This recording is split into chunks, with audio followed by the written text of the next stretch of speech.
So how do you empower future generations to overcome inequities? We have a panel of experts that are joining us today on Justice for All. The president of the Central Florida African American Chamber of Commerce here, Tanisha Nunn Gary. Thank you for being with us. And Dr. Kerry Mitchell-Brown, expert in racial, gender, and political equity. Well, in Julie's reporting, the professor from Rollins College noted that systemic racism helped create and manifest pay inequity. Tanisha, this question is for you. Help us understand this now. What is the cause and effect here?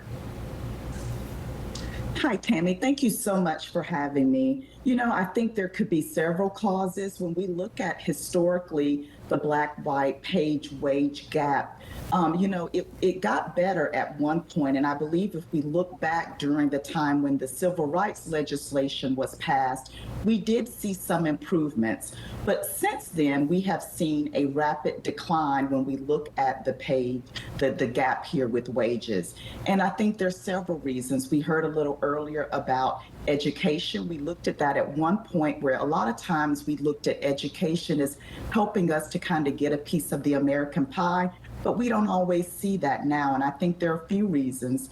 One is it's important to be in circles when you're looking at getting your first job and getting your foot in the door. And oftentimes when decision makers are looking at hiring, they stay within their own social circles to do such. So if we look at recruiting at historically Black colleges and universities, having opportunities where there are mentors for recent Black graduates and Black professionals so that they can network and make sure that they have an opportunity to get their foot in the door when looking at some of these higher wage paying positions. Dr. Brown, this next question is for you. We know opportunity plays a big role in all of this too. Educational opportunities, housing opportunities, social connections.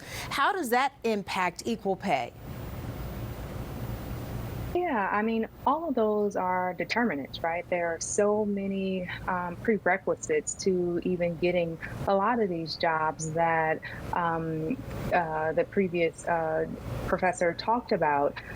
So starting even earlier, to get kids really interested in math and science.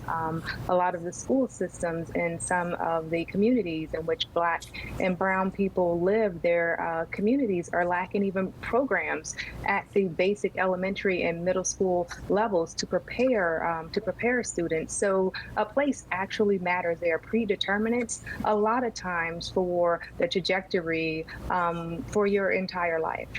Tanisha, how can we reverse our institutions and the mindset that's been ingrained into American culture here when it comes to equal pay?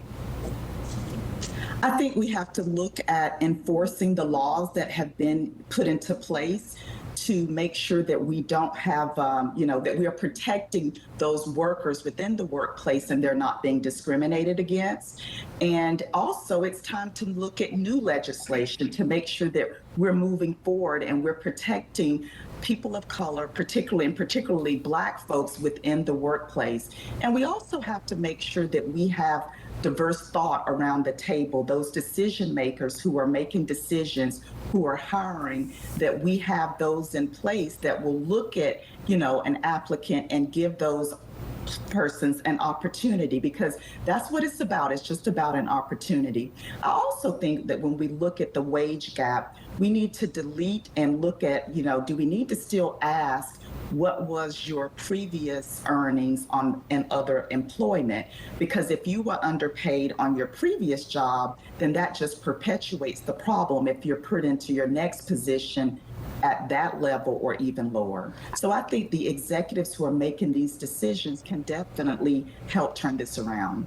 Tanisha, let's answer that question right off the bat. What do you say when you see that question on that resume that asks, what were you paid? Do you automatically give yourself a raise?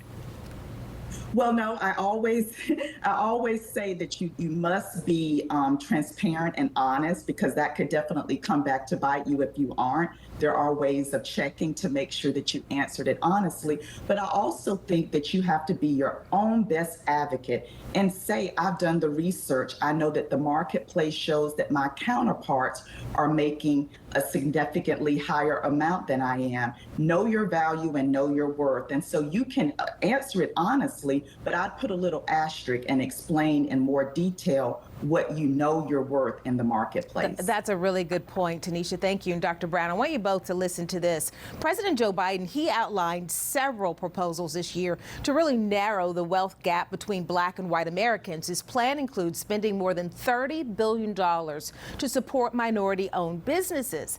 The administration says boosting Black home and business ownership would help historically disadvantaged communities. Black business owners tell Spectrum News 13 it is challenging securing funding for a new business. There's been a problem accessing those things. Simply, even when I qualified, it was still a problem with accessing it because I felt like I wasn't trusted. I couldn't be trusted to handle this size, or like that's too big for me to handle. Well, he can handle it. Frank actually opened his restaurant earlier this year. Tanisha, this question for you. Frank does bring up a really important issue that historians do point to, saying systemic racism in bank lending is an issue. So how in the world does that compound the wage gap issue and really stop Black business ownership? Great question, Tammy. As we all know, cash is king. And historically, our Black businesses have struggled with having access to capital. And oftentimes, without that access to capital, many of their businesses fail because they start out by using their savings and using their credit cards. So before they can even build the business, they're already in debt. So one of the things that at the African American Chamber of Commerce of Central Florida that we do is we really help to connect our members with the BBIF, the Black Business Investment Fund of Florida, as well as other community stakeholders so that they can build relationships with banks even before they may need the capital when they're in the startup phase. It's so important to have the access to the capital before you even kind of, get the business off the ground. That should be in the planning stages. So we're here to help make those connections ahead of time so that our members can have that opportunity for access to capital. Dr. Brown, the Biden administration wants to increase the share of contracts going to small disadvantaged businesses by 50% in 5 years. Do you think this will help eliminate the imbalance in bank lending, or is that going to take a while?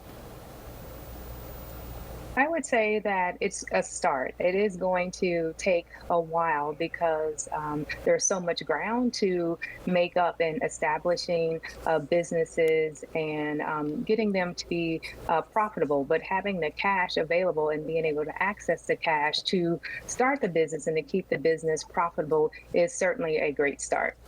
All right, it is time for a break. Thank you both. We have much more to talk about in just a moment.